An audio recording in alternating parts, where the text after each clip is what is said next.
So I was going to do this as a voice message to you, but I feel like it's something that can really benefit a lot of people. So one thing you'll find is that once you get out of a routine and you kick yourself out of especially when you're new to a routine, just like when you're new to training and you go over on holidays for a while and you come back, you'll find that it's much harder for you to get your strength back, to get your muscle memory back. The same, you might even lose some size depending on how long you've been away for, compared to someone who's been training a long amount of time and really developing the muscle nuclei, which is the brain type of thing of the muscles that builds new muscle fibers, because they remain, the fibers themselves might die away and shrink, but the nuclei are there, so it's easier to get your strength and muscle back much quicker if you're more advanced. So it's pretty much the same thing when you're learning new habits. If you're new to a new habit, it's going to be so much easier to fall out of loop and then lose focus of anything, which is why I always say you need to write to-do lists, you need to track things down, you need to be aware of patterns and actually write them down, because then when you're lost, you can go back to them and see what was working for you before. But if you're constantly living on the brim and constantly being directed around by other people and not determining your own direction and taking control, it is so much easier to get pushed off path. You need to learn to say no. You need to learn to have that wheel and not let anyone push you aside from your routine, because once you're out of routine, you lose control over so many different things, and it takes away that sense of empowerment that you have over your own life. So it's really important to realize what works for you and what doesn't work for you. For example, you said that training makes you feel alive and you always feel good when you get your workout in. And you also said that you always feel like shit when you don't get enough sleep in. So obviously your two priorities should be training and sleeping. So if anything is going to take you away from those two things, you're not going to be in your primal state. So you need to make sure that you set your appointment times to get your training in, and you ensure sleep hygiene. You have a pre-bed routine that you do every single night.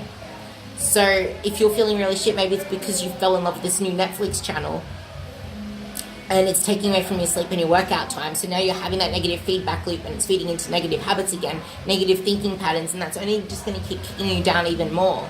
So you need to make sure that those things that fuel you and those things that make you feel alive are non-negotiables. So your training should be a non-negotiable. Getting your kids involved is something that you can do, because then it makes housework so much easier when you're finding it hard to get the work done. But you also need to make sure that you're not overcomplicating things, because so many times I see that people are just doing shit for the sake of doing shit that isn't something that really needs to be done all of the time. You need to find your priorities that you need to do every single day and write them down. I'm so big on to-do lists. Before I sleep every night, I write 3 main priorities that I need to do the next day. 3 things. 3 things I need to focus on. Sometimes I try to limit that even more to just having 2 things that I want to get done, and the rest are just catching up on life and just going with the flow. And as soon as things pop up that I need to do, onto the to-do list they go. I don't let them stay in here, because then I stress out.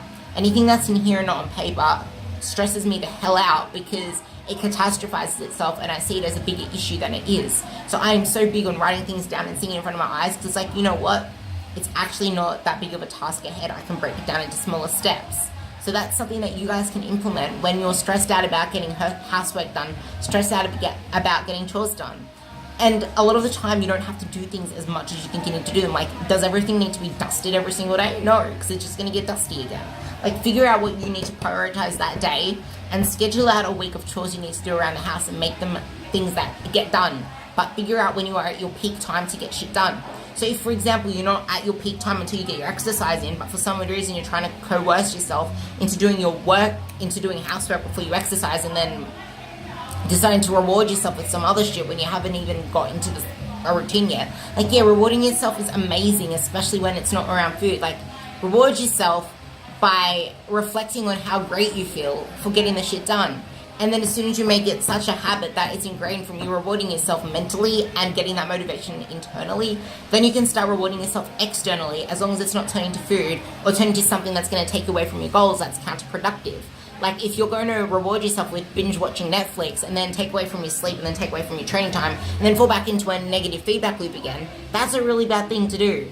Maybe 1 episode, but realize that the more that you put in those positive inputs, the more of those 1 episodes you can get out. You don't need to watch 100 episodes at once. That's overkill.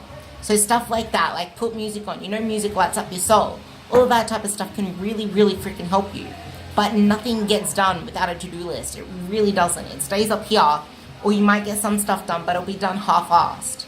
So full ask a to-do list and full ask your tasks, and it will help a lot. And always reach out to me when you need to, because that's why I'm here, and that's why you girls have my number. And the more that you drop off, the less you feel accountable and the less you feel attached to progression. But you really need to figure out what it is that you need to do every single day to make you alive. And you already know it, you just need to keep reminding yourself of it. And you've been through this before, and you've always made it out the other end when you went back to those focuses of working out, of sleeping, and of fueling your body with the right foods. Because otherwise, if you're not in control of what you put into your body and what you do within your day, everything just feels like noodle soup.